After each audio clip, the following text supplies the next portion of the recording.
Yeah, I was just. I think it's more of a philosophical question, but this HDFC devaluation that happened regarding the vouchers, like, what's your thought on, like, why did they do that? Because they had already put such strict criteria. If you want to hold an Infinia, you either spend 18 lakhs or you have a 50 lakh TRV. So that itself would have filtered out a lot of the, the low spenders or people who abuse the cards only for vouchers. So why do you think they would have taken this step? So the thing is, there are groups and groups of WhatsApp and Telegram where they are selling vouchers and Infinia points like crazy. Okay, so I can share some screenshot in the, but they are like selling it like Sabzi Market. Okay, so what people are doing is they're basically buying vouchers for 1.2 lakh.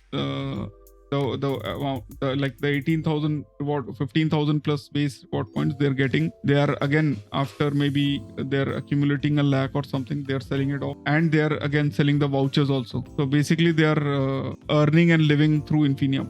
So how are they selling the points? So there are some partners where you don't need to match the name. It's very risky because your accounts can get blocked. You may be like, if you have booked a flight ticket, they may ask you if you are the owner or not, and people can always book flight tickets for you and all. So like there are ways and means. I don't share it with the group because that's not so good actually. Like your accounts, if they get blocked, goes for a sec, and you, like, there are even serious things like you may be denied boarding, or you may be asked to prove how you have earned those points. I don't discuss it with it, but the only problem with the devaluation is with actually with the Infinia holders who were actually trading vouchers. That is the issue, because nobody buys like vouchers of Zomato and Swiggy for 1 lakh rupee, like whatever the limit is available, for no reason at all. Why will you buy AGO coupons or XYZ coupons for no, like, if you're not selling it? You have to understand so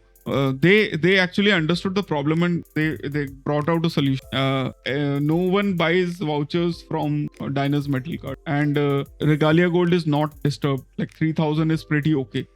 Okay, so the only affected party is the Infinia people who were actually selling off vouchers. And you have to understand, like, the amount of people I know at least 40% of the people I know have Infinia, and they never use vouchers. They don't even use Smart Buy. They only just swipe the card. So it doesn't hurt them. The only people who were hurt by this thing is the people who trade vouchers. So that's the logic behind it, and they have got it. Great. So if no one has any other questions, we will finish this session now, and we will maybe catch up next week on a better time. Maybe 9 p.m. will be much suited for that. And I'm not available. I'll be like for next weekend. So we will hold it on Sunday, maybe on an afternoon time.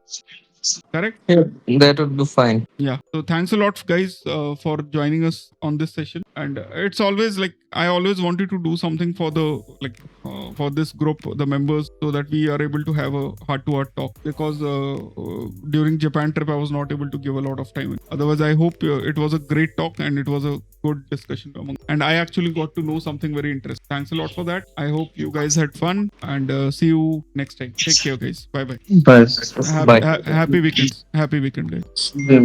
Thank you, and same to you guys. Take care. Bye.